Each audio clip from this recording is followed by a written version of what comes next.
उमा राणा जी कहाँ हैं आजकल, क्या कर रही हैं, हमें दिखती क्यों नहीं है आप? तो मैंने सोचा, मैंने कहा कर लेते हैं, क्योंकि मसूरी में तो स्टूडियोज वगैरह है नहीं, तो मैंने कहा चलो इसी को कर लेते हैं। जैसे सारे मसूरी के लोग आ गए थे हमारे दिल्ली में, तो उन्होंने बोला कि आप इसको कीजिए। फिर मीना ने गाया, मैंने भी गाया था उसमें, तो उससे हमारा फिर एक बार हाँ उसी से हुई हमारी शूट। हम जानते भी नहीं थे स्टूडियो क्या होता है, हमें पता ही नहीं था कुछ भी।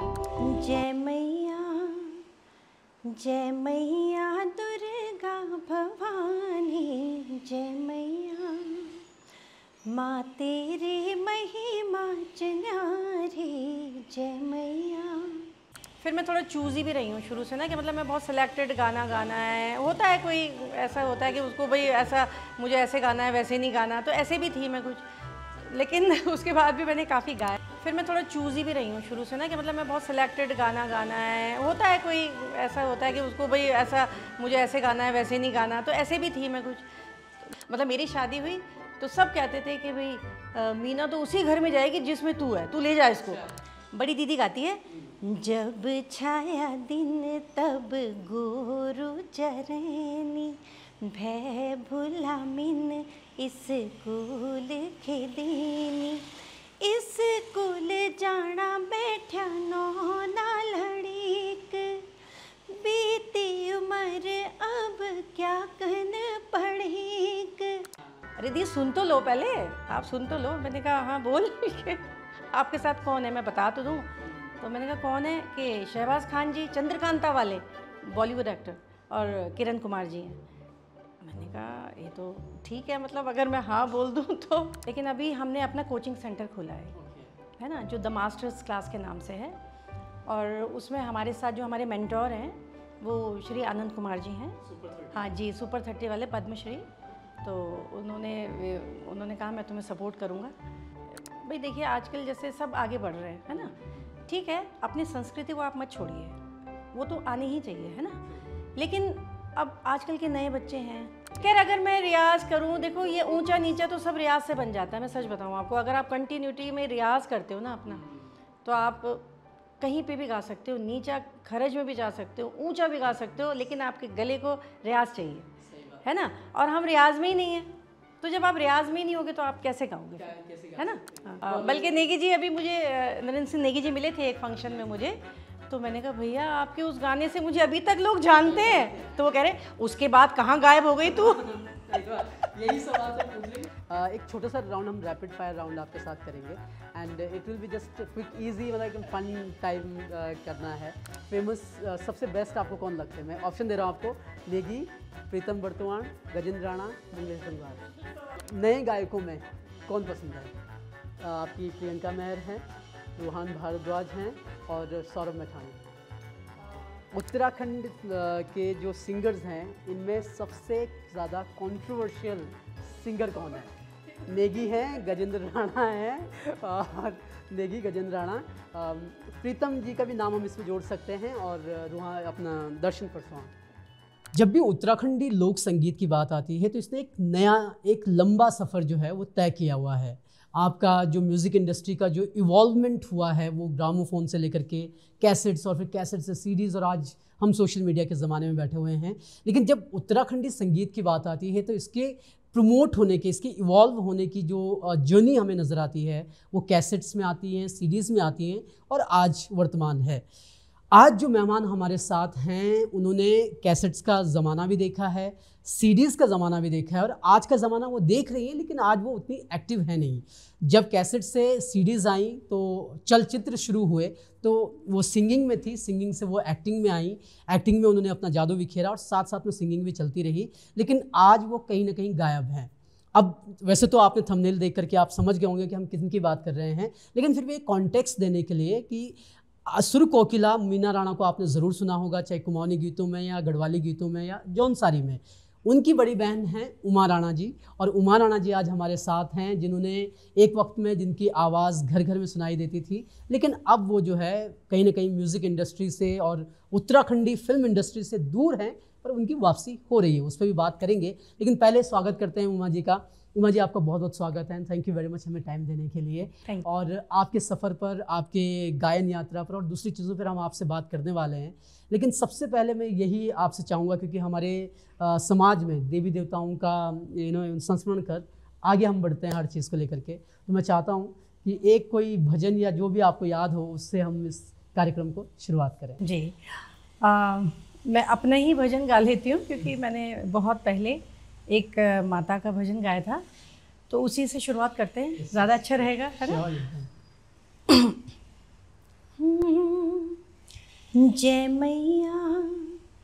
जय मैया दुर्गा भवानी, जय मैया माँ तेरी महिमा न्यारी, जय मैया ऊंचा डांडा माँ बस ऊंच धाम, भक्त कर दाते शत शत प्रणाम, ऊंचा डांडा माँ बस ऊंच धाम, भक्त कर दाते शत शत प्रणाम, जय मैया दुर्गा भवानी, जय मैया। बहुत खूब, बहुत खूब। अब इस वंदना के आगे सवालों की शुरुआत करते हैं। सबसे पहला सवाल यही है कि मीना जी जो हैं बड़ी एक्टिव हैं, हर जगह आपको नज़र आती हैं, लेकिन उमा राणा कहीं गायब सी हैं। उमा राणा जी कहाँ हैं आजकल, क्या कर रही हैं, हमें दिखती क्यों नहीं हैं आप? हाँ, आपका बहुत अच्छा सवाल है और मैं खुद, क्योंकि जब मैं इस लाइन में आई थी, मैं और मीना दोनों आए थे, तो उस टाइम हम दिल्ली में रहते थे, और दिल्ली में आपको पता ही है सब स्टूडियो सब कुछ वहीं होता था। टी सीरीज़, सोनोटोन हो गया आपका, रामा कैसेट्स, है ना, तो वो सारे दिल्ली के ही हैं। उसके बाद जब मेरी शादी हो गई, तो शादी के बाद मुझे मसूरी आना पड़ा। तो फिर मसूरी में इतना कुछ था नहीं, मसूरी में कोई रिकॉर्डिंग स्टूडियो नहीं था, देहरादून में भी नहीं था इवन, है ना। तो दिल्ली जाना मेरे लिए पॉसिबल नहीं था, बिकॉज मेरा फैमिली भी था और मुझे उनकी देखभाल भी करनी होती थी। तो फिर जैसे आपको पता ही है कि एक बार जब शादी हो जाती है तो बहुत कुछ लाइफ आपके ऊपर जिम्मेदारियां आ जाती है ना। तो फिर मैं इस वजह से भी मैं थोड़ा मतलब नहीं दिखी हूँ नहीं दिखी जी। बट अगर आपके प्रेजेंट की बात करें, वर्तमान की बात करें, तो वर्तमान में उमा जी कहाँ रहती हैं, क्या कर रही हैं, किस तरह का उनका कोई बिजनेस चल रहा है, क्या चीज़ें हो रही हैं? जी, वर्तमान की बात करूँ तो मैं अभी तो मैंने उसके बाद भी गाने गाए हैं, बहुत गाने गाए मैंने, लेकिन बहुत ज़्यादा नहीं गा पाई। जैसे सक्रिय थी मैं पहले बहुत ज़्यादा, तो वो धीरे धीरे कम ही होता गया। फिर आपको मालूम है एक बार फिर सीडी का दौर आ गया, तो सारे जो एक्ट्रेस थे, जो सारे सिंगर्स थे, वो एक्टर बन गए थे, बिकॉज सब सीडी में आ गए थे। तो फिर मैं सीडी में आ गई थी, फिर मैंने गाना किया, उसके बारे में एक्टिंग भी जी फिर एक्टिंग शुरू। एक्टिंग की जब बात आती है, मतलब क्यों आप सिंगिंग में थी, आप पहले बचपन से ही सिंगिंग कर रही थी, तो एक्टिंग का कीड़ा कहाँ से आया? मैं वही बता रही हूँ आपको, क्योंकि जब हम लोग जब सारे सीडी में आ गए थे, जैसे पहले कैसेट्स थी, फिर सीडी का चलन दौर चला था, तो सारे हीरो बन गए थे सब लोग। तो फिर मैंने एक विक्रम रावत जी हैं, उन्होंने मुझे, जो प्रीतम भरद्वाज जी हैं, उनकी एक पहली एल्बम आ रही थी, तो उन्होंने मुझे बोला कि तुम भी एक गाना कर लो। तो मैंने सोचा, मैंने कहा कर लेते हैं, क्योंकि मसूरी में तो स्टूडियोज वगैरह है नहीं, तो मैंने कहा चलो इसी को कर लेते हैं, इसी बहाने। तो फिर मैंने एक गाना किया था उस टाइम, वो हे पन्यारी वाला। अच्छा, तो वो तो बहुत सुपर हिट गई थी वो। सुपर हिट गीत है। तो आप यकीन नहीं करेंगे, मुझे उससे पहचानते हैं लोग अभी तक भी हाँ, अभी तक भी पहचानते हैं। तो फिर उसी में मैंने एक एक्ट किया था, पहला एक्ट आपने किया हुआ था। और जो पहला एक्सपीरियंस, बिकॉज आप सिंगिंग से आ रही थी और एक्टिंग आपके लिए नई चीज़ थी, क्या कोई झिझक हुई या किस तरह से? क्योंकि अमित, मेरे ख्याल से अनिल बिष्ट जी आपके डायरेक्टर थे उस टाइम पे, अनिल जी पे भी बात करेंगे हम लोग, लेकिन पहले कि कैसा जो पहली बार आपका जो एक्सपीरियंस रहा एक्टिंग को लेकर के, वो कैसा था? मतलब जैसे शुरू में आए तो आपको मालूम है हम सिंगर हैं, तो झिझक तो हुई काफ़ी, लेकिन फिर जब कोई काम करने जाओ आप तो फिर कर ही लेते हैं। जब आप करते हो किसी काम को और आपको जिम्मेदारी मिल जाती है कि आपको ये करना है, तो फिर आप करते हो उसको। तो फिर मैंने भी किया उसको, क्योंकि उस गाने में जो आवाज़ है वो मीना जी की है। मीना की है, एक तो आवाज़ मीना की थी, तो ऐसे लग रहा है जैसे मैं ही गा रही हूँ, है ना।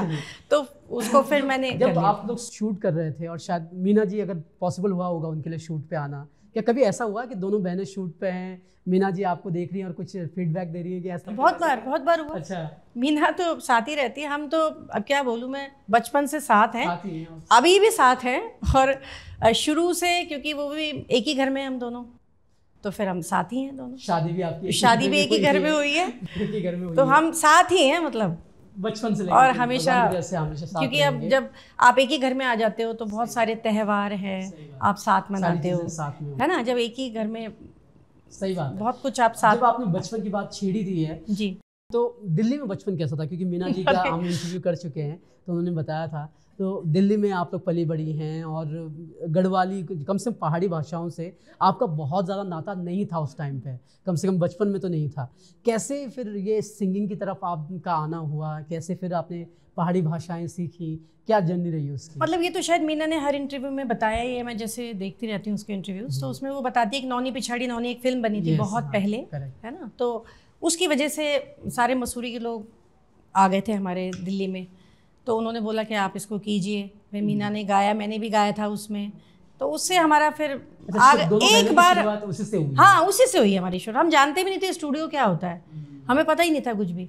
तो अब स्टूडियो देखा, भी ऐसा होता है स्टूडियो, अरे वहाँ पे बिल्कुल मतलब लगा कि हाँ भाई ऐसे स्टूडियो होता है, ऐसे गाया जाता है, ऐसे ट्रैक सिस्टम। फिर तो बार बार में बहुत सीख गए थे हम लोग।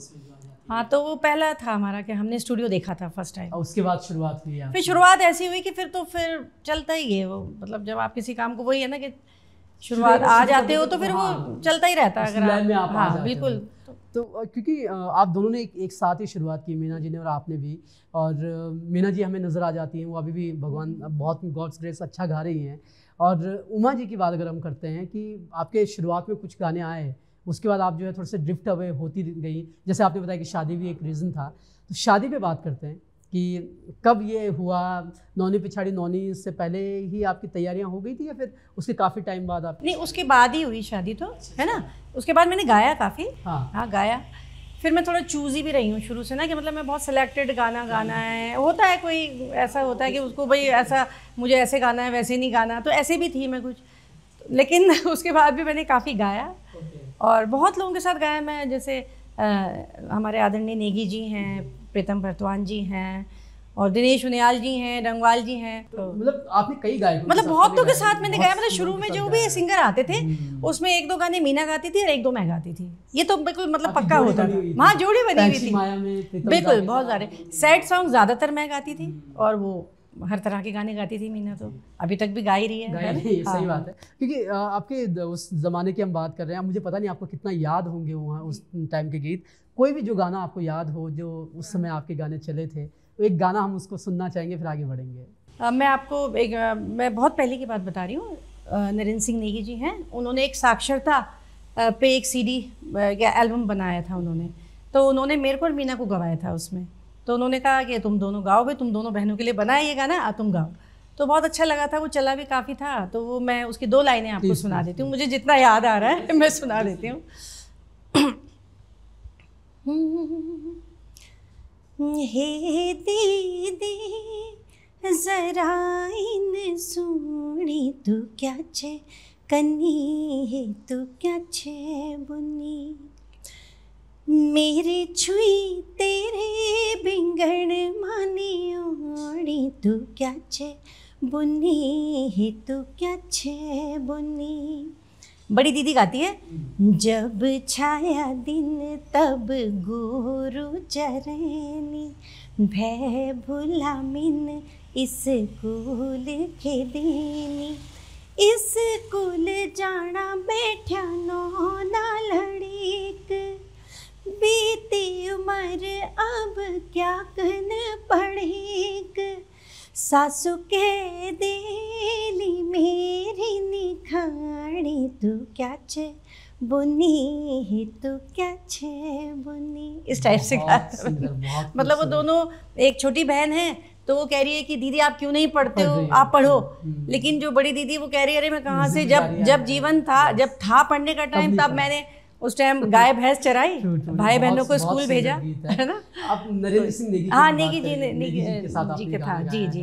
कई गाने आप उनके साथ गाए, कुछ कोरस में। हाँ, कोरस में भी गाए उनके साथ। शुरू में तो हम बहुत कुछ गाते थे। जी जी जी। नरेंद्र सिंह नेगी जी के साथ क्या यादें हैं, किस तरह से उनको आप पिक्चराइज करती हैं? मतलब नरेंद्र सिंह नेगी जी का तो अलग ही वो है, खैर उनसे तो हम वैसे भी मतलब बहुत अच्छे हैं, फ्रेंडली भी हैं काफ़ी। और जब एक बार कोटद्वार में प्रोग्राम किया था मैंने उनके साथ, तो वो भी बहुत अच्छा रहा था। एक गाना मैंने उनके साथ गाया था और स्टेज पे किया है मैंने उनके साथ काम काफ़ी। हाँ, तो कोई कभी फीडबैक मिला या गायकी को लेकर के कि उमा ऐसे गा, उमा ये कर, उमा वो कर? नहीं, जब हम कोई मतलब जैसे हम कोई तैयारी कर रहे हैं तो फिर वो सिखाते ही थे कि भाई ऐसे गाओ ऐसे गाओ। तो बड़े भी हैं तो हाँ, जिनका गाना होता है फिर वो सिखाते भी हैं कि भाई हमारे को ये चाहिए, है ना। तो इस तरीके से चीज़ें चलती रही। आप लोगों ने मीना के साथ, क्योंकि आपने मीना के साथ ड्यूल एक एल्बम भी निकाला जी आपने, जी हाँ। आपका चिट्ठी आई चा जो आपका एल्बम था, और दोनों बहनों ने उसमें गाया, उसका एक्सपीरियंस बताइए कैसा रहा, और कोई गाना अगर आपको याद हो तो। वो जो हम दोनों का सिस्टर का गाना था वो तो एल्बम ही बहुत अच्छा गया था वो, और उसमें बहुत मज़ा किया था हमने, अच्छे गाने पर बहुत दिन प्रैक्टिस भी करी उसकी। और रामा से निकली थी वो, मुझे याद आ रहा है रामा से निकली, तीसरी से। अच्छा सॉरी, मुझे याद नहीं, आपको याद? मुझे थोड़ा, मैं भूल भी चुकी हूँ, बिल्कुल बिल्कुल। तो तीसरी से निकला होगा वो शायद ना, तो वो अच्छा गया था उसका गाना। मुझे इतना याद नहीं है। एक रखड़ी को त्योहार याद है मुझे थोड़ा सा उसका। तो अगर 2 लाइनें अगर हो सके तो सुनाती हूँ। रखड़ी को त्योहार,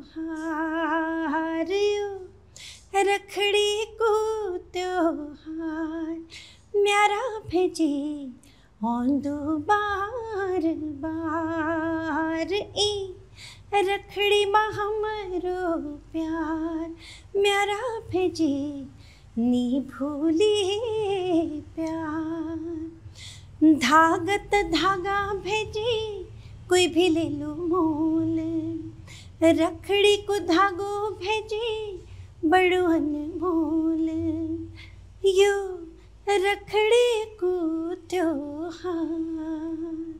बहुत खूबसूरत। तो ये पूरा एल्बम आप दोनों का साथ पूरा एल्बम था, 2-3 गाने मेरे थे, बाकी मीना के थे, सारे गाने जी के थे। अब जब, क्योंकि ये जो आपकी बहनों की जो बॉन्डिंग है वो बचपन से अभी तक चली आ रही है।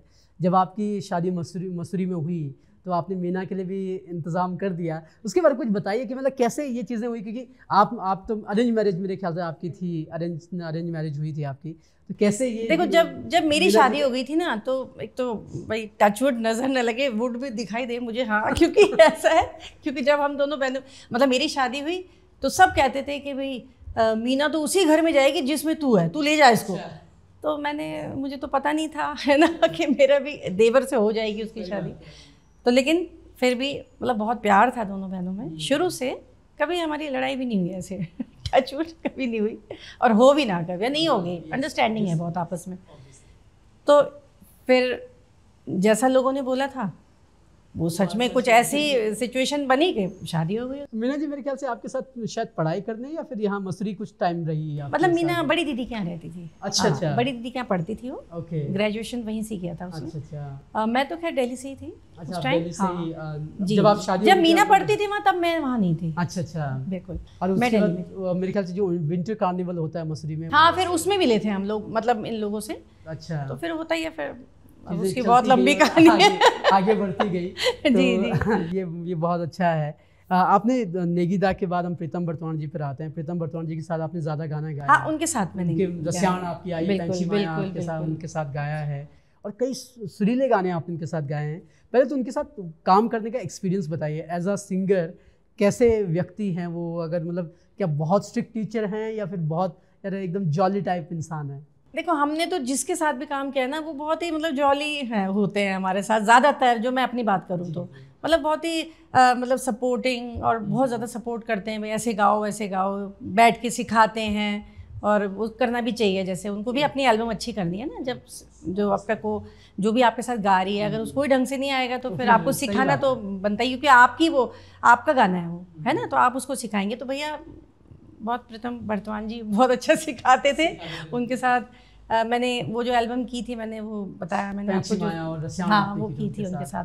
और रसियान में तो मेरे ख्याल से 2 या 3 गीत आपके थे। मेरे गाने उनके साथ काफ़ी थे। हाँ, मैं थोड़ा सा भूल रही हूँ। साथ ही आपका ज़्यादा काम हाँ, काफ़ी थे। काम बिल्कुल दिखता भी बिल्कुल है। बिल्कुल। तो लेकिन क्यों मतलब मैं जब आपका रिसर्च कर रहा था मुझे बहुत ज़्यादा नहीं मिला, जैसे उस समय के गजेंद्र राणा बहुत हिट जी। एक थे बंदे वहाँ पे। नहीं, गजेंद्र राणा जी के टाइम पे तो मेरी शादी हो चुकी थी। अच्छा, उस तब हाँ, आपने गाना हाँ, लगभग हाँ, कम कर दिया जी था। जी जी, उसके मतलब टाइम पे नहीं गजेंद्र था। राणा, मंगलेश डंगवाल ये तो थोड़ा बाद में, मेरी बाद शादी के दौर बाद का में है। आया है, क्योंकि ओके, मेरी ओके। 95 में हुई थी शादी। अच्छा, हाँ, ये तो तो बहुत ये सब बाद की बात है शायद। बात है। हाँ। और उस समय तक तो आप गाना बहुत कम कर चुकी हाँ, थी, बिल्कुल, जहाँ तक काफी मुझे याद कम है। हो गया था, कभी कभी करती थी, कि कभी मतलब कभी। ऐसा नहीं है कि मेरे पास इक्का-दुक्का काम नहीं आता था, बहुत आता इक्का-दुक्का था, किया था। लेकिन फिर वो डिस्टेंस इशू भी था। और फिर होता है जब आप फैमिली को टाइम देते हो तो फिर आपका अपने आप ही फिर छूट जाता है फिर। हाँ। अब क्योंकि हम प्रीतम दा की बात कर रहे हैं और अब आपका जो लगभग मुझे याद आता है जो आखिरी पूरा एल्बम में आपका एक गीत जो मैं बोलूँ तो नारंगा सारंगा जी, जो जी, टाइटल जी, सॉन्ग था, जी, जी। उसमें आप दोनों बहनों ने हाँ, साथ उसमें भी दिया गाया है, था हमने, बिल्कुल। सुर दिए हुए हैं। तो अगर आपको चाहे नारंगा सारंगा याद हो या कोई पुराना गाना याद हो मैं प्रीतम दा वो के साथ? सुनाऊंगी जिसमें मैंने एक्ट किया था पहली Yes, बार, yes, please, है ना? please, तो please. वो मुझे याद भी है। Yes, और वो yes. वैसे मैंने उनके साथ बहुत गाने गाए हैं, लेकिन मैं एक्ट वाला सुना देती Yes, हूँ yes, आपको। please. हे पन्यारी जड़ा पानी पिले दे, हे पन्यारी जरा पानी पिले दे, जी कुड़ी ओ बाई मेरी तीस बुझे दे। चांदू भैंसी मेरी तिसाली बंधी जा, मेरे गुडू दुधारू घर टक लगी जा। चांदू भैंसी मेरी तिसाली बंधी जा, मेरे गुडू दुधारू घर टक लगी जा। मैं यकुली देखी तुए तिसाल हुई, जा बटोही जा जा गौ डाल पानी मिली जालू तोई। ये था मेरा गाना जिसमें पहली बार मैंने एक्ट किया था। में आप लेकर जी, चली जी। गई हैं। अब बहुत सुंदर ये ये हिट गाना भी बहुत गया आज था। भी ट्रेंड में जी, है जी। ये गीत। तो ये चीज़ें क्योंकि आपने उस टाइम पे बहुत एक्टिंग पे अगर हम आपकी बात करें तो आपने कई एक्टर्स के साथ काम किया है। अब मुझे पता नहीं आपको कितना याद है, लेकिन गैलिया धुंधली जब प्रीतम बर्तमान का एल्बम आया उसमें एक अतुल शाह जी के साथ अतुल किया था शाह जी मैंने। के साथ आपने काम किया, तेरी दिन हाँ, मेरी। बिल्कुल, उसमें भी किया था। बहुत आपको सुंदर सब गीत याद है, है। आप सब वो करके आए हैं। मुझे याद नहीं है इतना ढंग से। एक्चुअली वही होता है ना कि आप उस चीज़ से आप थोड़ी दूर हैं, बिल्कुल। उन चीज़ों पे आपका फोकस है नहीं। उसमें आशु चौहान जी थे मेरे साथ, जी जी जो जी। ये अब तो डायरेक्टर हैं वो। अच्छा, हाँ, हाँ। वो अब किया है। अतुल शाह की हम बात करते हैं, मतलब ये जो पुराने कलाकार हैं अब नज़र नहीं आते कम से कम, जो या तो अपनी कुछ जिम्मेदारियां हैं वहाँ चले गए हैं। महिलाओं के साथ ये होता है कि वो उनकी शादी हो जाती है तो दूसरी जिम्मेदारियां आ जाती हैं, लेकिन अतुल शाह भी नज़र नहीं आते। कई पुराने कलाकार हैं नहीं आते। क्या कुछ पुराने कलाकारों से आप अभी भी कनेक्ट हैं या फिर आपको आइडिया है कि लोग कहाँ हैं, क्या कर रहे हैं? वैसे मैं बहुत कम कनेक्ट हूँ, मुझे इतना पता। हाँ, कभी कोई किसी फंक्शन में आप मिल ही मिल जाते गए हैं, तो शादी में, फंक्शन में, जी। अवार्ड फंक्शंस में मिल ही जाते हैं कोई ना कोई, लेकिन वैसे मैं थोड़ा सा कम ही कनेक्ट हूँ। लेकिन मुझे लगता है कि वो सब कोई ना कोई वैसे इससे हटकर कुछ काम कर रहे होंगे, है ना? जब इसकी बात आती है, आपके दौर की हम बात करें और आज के दौर की हम बात करें, इंडस्ट्री बदली हुई है, नए इक्विपमेंट्स आ गए हैं, आपके पास बजट आपका बढ़ गया है शूट का।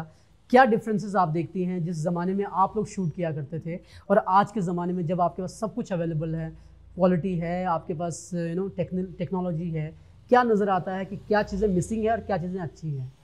खैर उस वक्त तो एक तो मतलब बहुत डिफरेंस है। अब तो खैर अब के और आज के उसमें तो बहुत है, क्योंकि उस टाइम आपको जैसे गाने उठा मतलब वो जैसे आपको गाना चलाना है, आपको एक्ट करना है, तो गाने के लिए भी मतलब पूरा का पूरा वो उठा के लाना पड़ता था उनको। मैं बता नहीं पा रही हूँ आपको, पूरा स्पीकर और उसके साथ भी बहुत सारे फिर बज रहा है, बार बार उसको बजा रहे। अभी कुछ ऐसा नहीं है शायद, अभी शायद काफ़ी चेंज हो गया है। हाँ बिल्कुल, काम चल जाता है। और बहुत सारी चीज़ें हैं, जैसे अब रहने की भी समस्याएं नहीं है ज़्यादातर लोगों की। जैसे अब होटल्स भी हो गए हैं, लॉजेस हैं, बहुत ज़्यादा है। अब तो काफ़ी हो गया, चेंज आ गया। उस टाइम तो नहीं होता था, गाँव में रुकना पड़ता था, है ना? तो अब होटल्स हैं, हर जगह मिल ही जाते हैं आपको आसानी से। मतलब अब जब आप लोग शूट के लिए जाया करते थे, क्योंकि उस टाइम पे इतनी सुविधाएं थी नहीं, फैसिलिटीज़ नहीं थी और पैसा भी उतना नहीं था, टू बी ऑनेस्ट।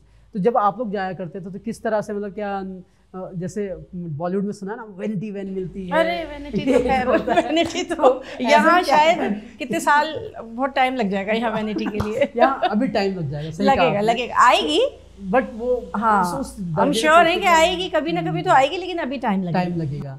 तो आपका कोई ऐसा एक्सपीरियंस रहा हो शूट के दौरान, क्योंकि आप पहाड़ों में भी आप लोग जाया करते थे शूट के लिए, क्या कभी ऐसा है कि यार 10 किलोमीटर पैदल चल रहे हैं उसके बाद शूट करना है, पसीने से तरबतर हुए हैं और फिर तैयार हो रहे हैं? मतलब मैंने इतना शूट भी नहीं किया, मैंने बहुत लिमिटेड शूट किया है, तो उसमें हमारे को ऐसा कोई प्रॉब्लम नहीं हुई। कभी गाड़ियाँ ही चली जाती थी वहाँ पे। एक मैंने याद अली टीरी फिल्म भी की थी, है ना, तो उसमें मदन टुकलान जी हीरो थे मेरे साथ और अनुज जोशी जी उसके डायरेक्ट किया था उन्होंने, तो वो फिल्म भी बहुत हिट गई थी, वो काफ़ी हिट। हाँ याद अली टीरी, मतलब टीरी पे ही था वो बेस्ड पूरी फिल्म ना, बहुत अच्छी फिल्म थी वो। तो उसमें भी हमें बहुत फैसिलिटी मिली थी, काफ़ी अच्छा उनका अरेंजमेंट था, हर चीज़। फिल्मों की हम बात कर रहे हैं और जहाँ तक मुझे थोड़ी बहुत जानकारी है, आप जो है एक कमबैक काइंड ऑफ बोल सकता हूँ मैं कि आप फिर से एक्टिंग के जरिए बाहर आ रही हैं, हमको दिखेंगी। देखो मैं मैं अभी एक फिल्म मैंने की है, अभी एक फिल्म की है अपनों गौ अपनों घर, है ना, तो ये मैंने की है। अब आप विश्वास नहीं करेंगे, मेरे साथ बॉलीवुड के एक्टर हैं इसमें, क्योंकि मुझे बीना बोरा जी हैं, एक सिंगर हैं, सुप्रसिद्ध गायिका हैं वो, तो उनका एक दिन फ़ोन आ गया मेरे लिए कि दी आप काम करोगे? तो मैंने कहा मैं तो अब मुश्किल है, मैं इतना नहीं करती हूँ। अरे दी सुन तो लो, पहले आप सुन तो लो। मैंने कहा हाँ बोल के आपके साथ कौन है, मैं बता तो दूँ। तो मैंने कहा कौन है? कि शहबाज खान जी, चंद्रकांता वाले बॉलीवुड एक्टर, और किरण कुमार जी हैं। मैंने कहा ये तो ठीक है, मतलब अगर मैं हाँ बोल दूँ तो मैंने कहा मैं तेरे को भी 5 मिनट में फ़ोन करती हूँ। मैंने तुरंत अपने हस्बैंड को फ़ोन किया और मैंने कहा सुनो मुझे ऐसे ऐसे है, तो उन्होंने कहा नहीं जाइए आप करो, काम करो, क्योंकि उनकी तरफ से तो मुझे हमेशा बहुत सपोर्ट रहा है। उन्होंने कहा तुम करो, काम करो। तो फिर विदिन 2 दिन में हम लोग चले गए थे कोटद्वार। तो वहाँ पे था, मेरा 1 हफ्ते का शूट था। तो शहबाज जी को मैंने खुद गढ़वाली सिखाई, पहाड़ी सिखाई मैंने उनको। वो कह रहे उमा जी प्लीज़ हमें सिखाइए आप कैसे बोलना है, क्योंकि वो तो वैसे भी वो वहाँ के हैं, तो उनको सारा हमने सिखाया कैसे बोलना है। कैसा एक्सपीरियंस रहा वहाँ? अरे वो तो बहुत, मतलब वो इतने बड़े कलाकार हैं लेकिन बिल्कुल डाउन टू अर्थ हैं। और वो मतलब उनको ना, मतलब ये था कि भाई ऐसा नहीं है कि हमें अगर पहाड़ी है तो हम ऐसे ही कर देंगे, उनको सीखने की वो थी कि हमें अपना बेस्ट देना है।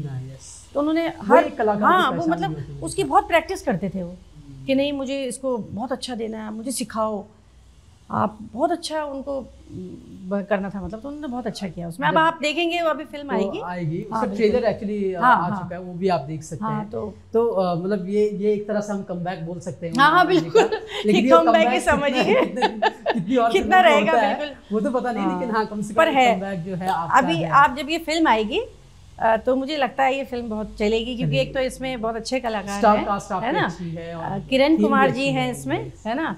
तो मैं बल्कि अपने दर्शकों को, सुनने वाले श्रोताओं को मैं इसका प्रमोशन ही समझ लो, मैं बताना चाहूँगी कि ये फिल्म आने वाली है बहुत जल्दी, अपनों गौ अपनों घर। तो इसमें बॉलीवुड के एक्ट्रेस हैं, शहबाज खान जी हैं जो मेरे साथ, मैंने उनके साथ उनकी वाइफ का रोल किया है, और जो किरण कुमार जी हैं उनके साथ उन्होंने मेरा देवर का ही रोल किया है एक तरह से। और बहुत सारे अच्छे मुंबई के एक्ट्रेस हैं। और वैसे जैसे कि उमा जी ने कहा कि एक तरह का प्रमोशन ही समझ लीजिए, लेकिन आप थिएटर पहुंचिए। जब तक हम रीजनल सिनेमा को देखने नहीं जाएंगे, जब तक रीजनल सिनेमा को ऑडियंस नहीं मिलेगी, तब तक चाह करके भी वो चीज़ें बढ़ नहीं सकती। जैसे कि हमने अभी बात की, वैनिटी वैन आएगी लेकिन उसमें पता नहीं कितने साल लगेंगे। अगर हमको अपने कलाकारों को वैनिटी वैन देना है या वो वैल्यू देनी है जो बॉलीवुड में मिलती है, दूसरे सिनेमा में मिलती है, उसके लिए ऑडियंस को पहुँचना होगा और फिल्मों को बढ़ावा देना होगा।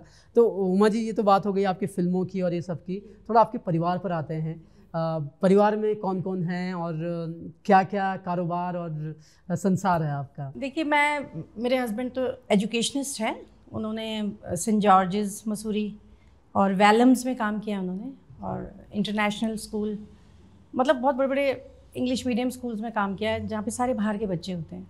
तो उनके साथ हमने हमेशा, उन्होंने प्रिंसिपल और हेड ऑफ इकोनॉमिक्स थे वो उसमें ना। लेकिन अभी हमने अपना कोचिंग सेंटर खोला है ना, जो द मास्टर्स क्लास के नाम से है, और उसमें हमारे साथ जो हमारे मेंटोर हैं वो श्री आनंद कुमार जी हैं। हाँ जी, सुपर 30 वाले पद्मश्री। तो उन्होंने कहा मैं तुम्हें सपोर्ट करूँगा, तो वो हमारे साथ हैं। और बहुत अच्छा कर रहे हैं, अभी काफ़ी बच्चे हुए हैं हमारे चल पास। रहे हैं। हाँ जी। तो जब हम आनंद कुमार जी की बात करते हैं तो किस तरीके से वो आपके साथ जुड़े हुए हैं? लाइक क्या वो यहाँ क्लासेस देने आते हैं या फिर कोई ओवरऑल एक कंसल्टेंसी उनकी तरफ से होती है आपके लिए? मतलब वो हमें पूरा सपोर्ट करते हैं, टीचर्स वो सेलेक्ट करते हैं। ओके। है ना, टीचर्स वो सेलेक्ट करते हैं, वो बताते हैं कि मतलब टीचरों का उनसे कनेक्शन रहता है ना, हमारा भी रहता है। उनका वो क्योंकि बहुत बिजी रहते हैं, वो बिजी शेड्यूल है उनका, तो उनका बार बार आना 4-5 बार तो आ चुके हैं, वो आ चुके हैं 4-5 बार, लेकिन वो बार बार यहाँ पढ़ाने नहीं आ सकते। लेकिन वो जैसे आपके डाउट्स क्लियर करने होते हैं तो वो करते हैं वो आके, है ना। और वो IIT JEE नीट का है इसमें, है ना, और क्लासेस भी साइंस के बच्चे आते हैं हमारे पास। ये मास्टर्स क्लास? हाँ, द मास्टर्स क्लास। जी जी जी। तो ये कहाँ पे मतलब किसी को आना है? ये जैसे आप ये बिल्कुल ये 6 नंबर यहाँ पे रिंग रोड में नथनपुर। अच्छा, नथनपुर। हाँ बिल्कुल यहीं पर, ये सक्सेस पॉइंट स्कूल के ऊपर हमने अपना पूरा कोचिंग सेंटर बनाया हुआ है। और तो उसकी देख रेख आप कर रही हैं या फिर? उसकी देख रेख तो खैर मैं भी करती हूँ, है ना, लेकिन मेरे हस्बैड और मुकेश जी करते हैं, और मेरी बेटी वो पूरा देखती है। चलिए बहुत बढ़िया।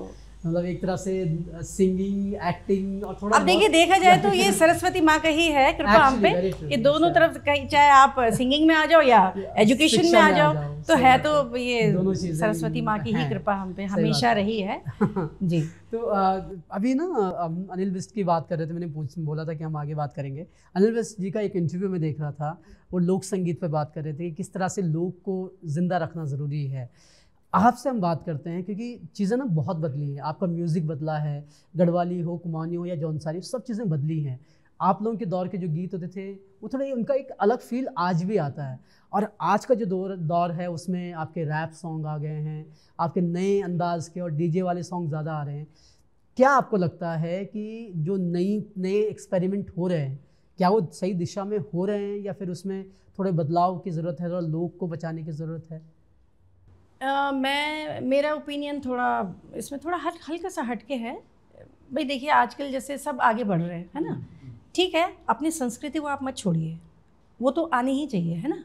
लेकिन अब आजकल के नए बच्चे हैं, सबके पढ़े लिखे बच्चे, अलग टाइप के बच्चे, कोई कहीं से पढ़ के आ रहा है, कोई कहीं से, तो थोड़ा बहुत अगर आप चेंज करते भी हो, जैसे आप म्यूज़िक में थोड़ा, जैसे आपके जैसे फोक सॉन्ग चल रहे हैं, अगर आप कंपोजिशंस में अगर चेंज भी करते हो, थोड़े रैप भी ले आते हो, या चलो अच्छे स्तर पे ले आओ, उसमें वल्गर ना हो कोई, है ना, एक अच्छे शब्द हों और अच्छा लगे, सुनने में भी अच्छा लगे। हाँ भाई, कोई ऐसे ना बोले कि संस्कृति से बाहर जा रहे हैं, ऐसा भी ना हो, तो आप कर सकते हैं। मेरे हिसाब से तो ठीक है, ये होना भी चाहिए। एक्सपेरिमेंट बिल्कुल होना चाहिए, हर चीज़ में होना चाहिए एक्सपेरिमेंट, है ना, उसी से आप नई चीज़ें बनती हैं। अगर नए जमाने के बच्चे हैं, ज़माने के बच्चे कर भी रहे हैं ये काम, तो सपोर्ट करना चाहिए हमें, देखो उनको, है ना। मेरी तरफ से तो यही है कि भाई सपोर्ट करो, क्योंकि हमारे बच्चे खुद अभी यही हैं, मतलब पहाड़ी पूरा बोलते हैं, हिंदी बोलते हैं, इंग्लिश बोलते हैं, लेकिन अपना हम बोलते हैं भाई आपका मन जो करे वो करिए आप, है ना। तो वो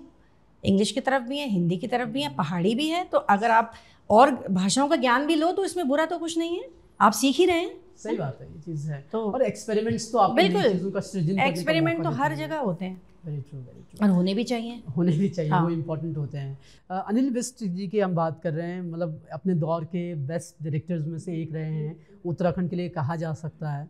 उनके साथ आपने काम किया है? मैंने काफ़ी काम किया उनके साथ। उनके साथ आपने मतलब लगभग सारे गाने वही ज़्यादातर मैंने किए हैं उनके साथ करते थे।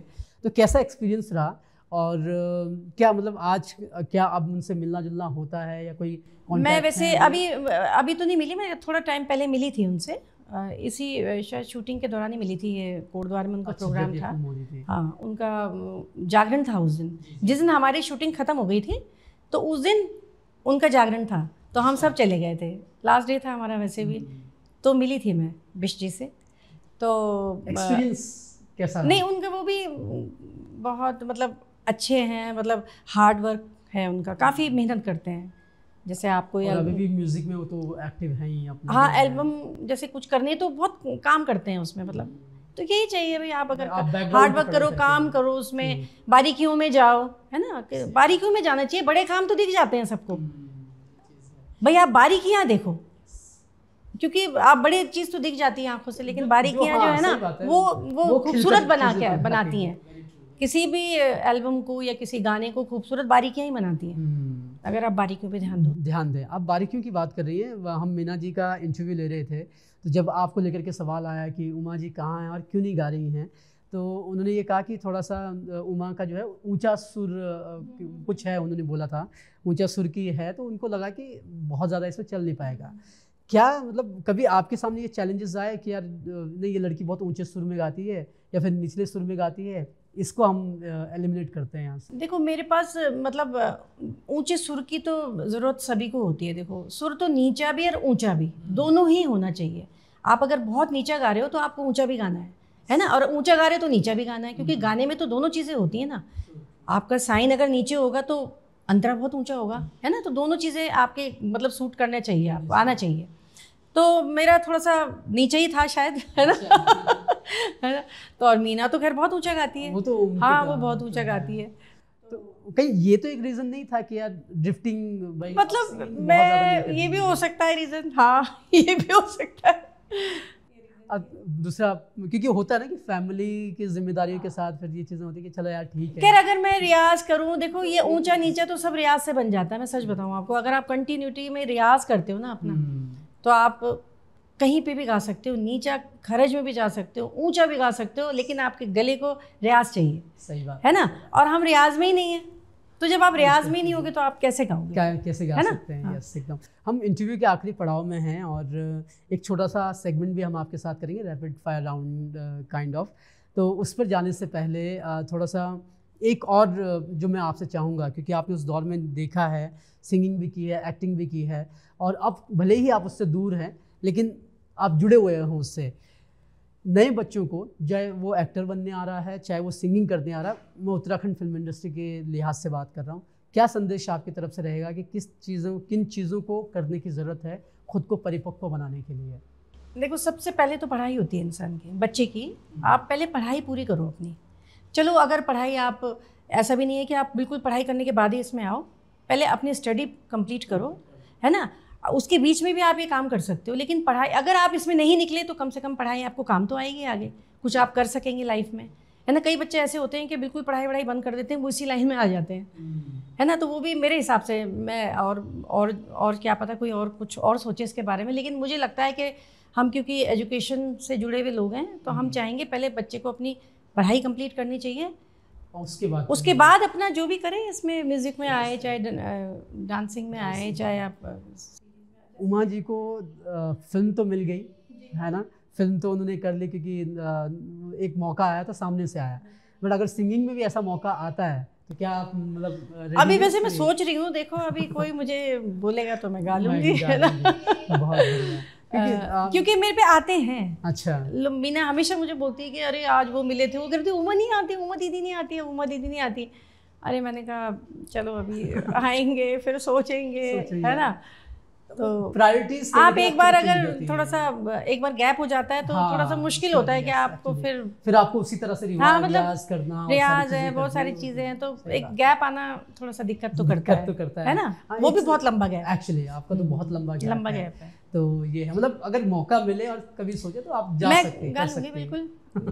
चलिए, हमें उम्मीद रहेगी कोई ऐसा मौका आपके पास आए और फिर से आपकी आवाज़ सुनने का मौका मिले। एक छोटा सा राउंड हम रैपिड फायर राउंड आपके साथ करेंगे, and it will be just quick easy, मतलब फन टाइम करना है। उसकी शुरुआत करते हैं और पहला सवाल मैं आपके ऊपर तरह दागूंगा। उत्तराखंड के सिंगर्स में से फेमस सबसे बेस्ट आपको कौन लगते हैं? मैं ऑप्शन दे रहा हूँ आपको, नेगी, प्रीतम बर्तमान, गजेंद्र राणा। मुश्किल सवाल है, प्रीतम जी। ओके, अच्छा पहाड़ी खाने की बात करते हैं जी। बेस्ट पहाड़ी खाना उमा राणा को क्या बनाने आता है? फाणू, और आपका कोदे की रोटी, और आपकी जो थैचू, मेरे ख्याल से मैं बड़ा शब्द नहीं बोल पा रहा हूँ, आलू का खिचवाड़ी जो बोलते हैं। हाँ। तो इन तीनों में से क्या? वैसे मुझे सब कुछ आता है लेकिन खिचवाड़ी मुझे पसंद है। खिचवाड़ी ज़्यादा पसंद है। ओके, तो नए गायकों में जी कौन पसंद है? आपकी प्रियंका मेहर हैं जी, रूहान भारद्वाज हैं और सौरभ मैठानी। प्रियंका। हाँ। ओके, मतलब प्रियंका को आप भी न्यू जनरेशन को फॉलो कर रही हैं, क्योंकि मैं जहाँ पे भी जाते हैं हम सुनते हैं उसके गाने काफी ना। यस, एक्चुअली उनका भी अच्छा बना हुआ है। तो एक थोड़ा सा ट्रिकी सा सवाल, मुझे नहीं पता आप जवाब दोगे कि नहीं, उत्तराखंड के जो सिंगर्स हैं इनमें सबसे ज़्यादा कंट्रोवर्शियल सिंगर कौन है? ये तो नेगी मुश्किल है, गजेंद्र राणा है, और नेगी गजेंद्र राणा, प्रीतम जी का भी नाम हम इसमें जोड़ सकते हैं, और वहाँ अपना दर्शन परसवान। गजेंद्र राणा। वही मुझे माफ कीजिएगा क्योंकि मुझसे आप ही पूछ रहे हैं ये सवाल। सही बात है। तो गजेंद्र राणा जी तो जानते नहीं, हैं, पहले हुई थी एक बार, अगर आपको भी याद हो तो, है ना? तो उसी को लेके मैंने बोला है ना? बोला है। तो गजेंद्र राणा से बातचीत है आपकी वैसे?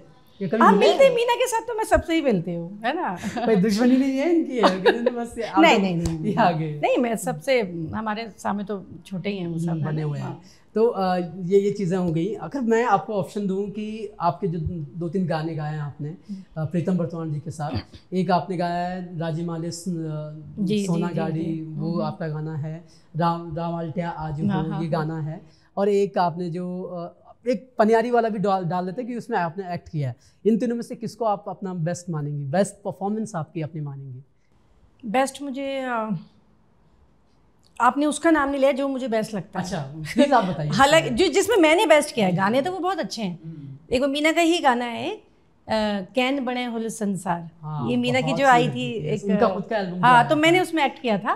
तो वो मेरा मतलब, मुझे लगता है मैंने अच्छा किया उसमें काम। मैं अच्छी भी लग रही हूँ उसमें, मैं अच्छी भी लग रही हूँ, है ना? तो मैं 2 लाइनें बल्कि सुना देती हूँ।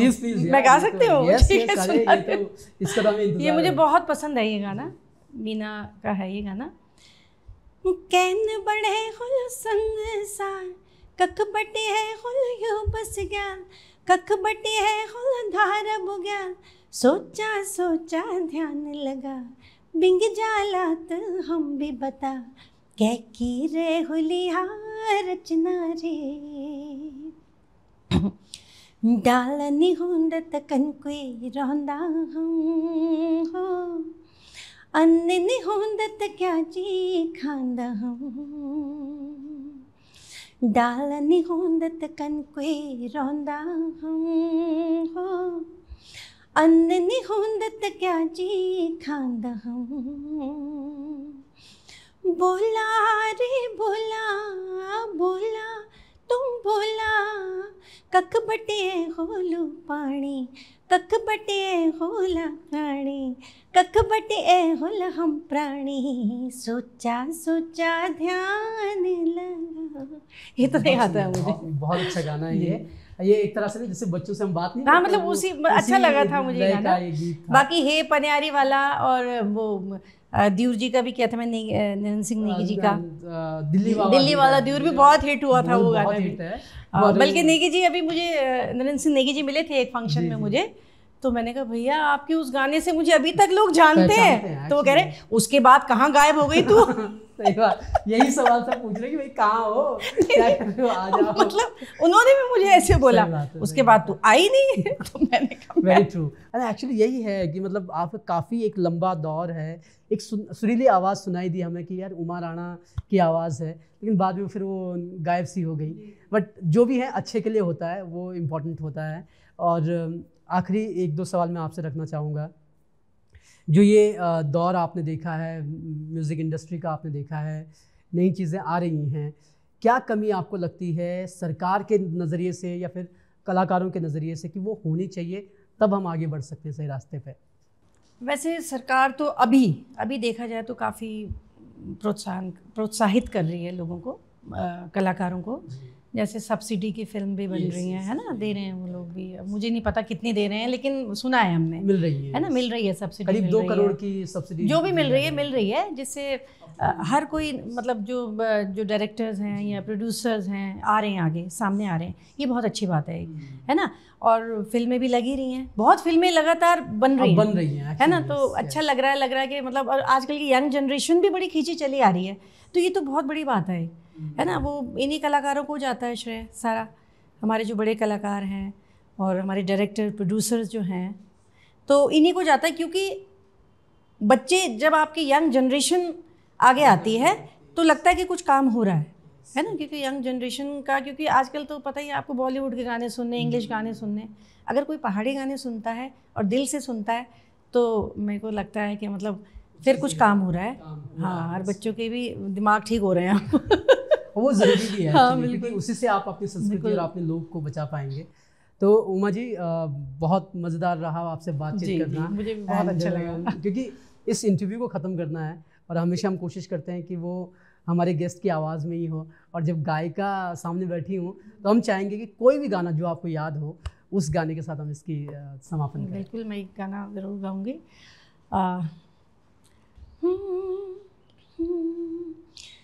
अरर झिवरी मेरी चमके हो, अरर झिवरी मेरी चमके हो गया मेरे मेखुड़ भारी, खोज मतेरी तल मिल सारी, अरर झिवरी मेरी चमके हो, अरर झिवरी मेरी चमके हो।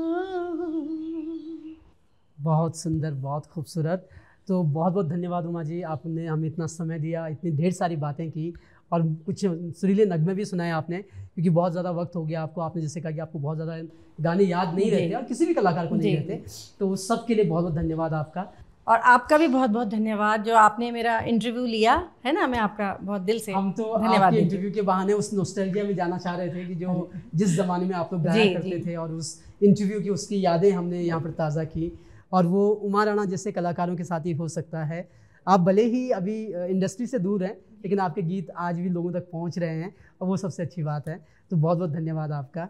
और इसी के साथ आज हमारे साथ ही उमा राणा जी, जिनके एक्सपीरियंस, जिनके गानों पर हमने बात की, और इसी तरह हम एक नए गेस्ट के साथ अगली बार होंगे। तब तक के लिए आप सभी का धन्यवाद।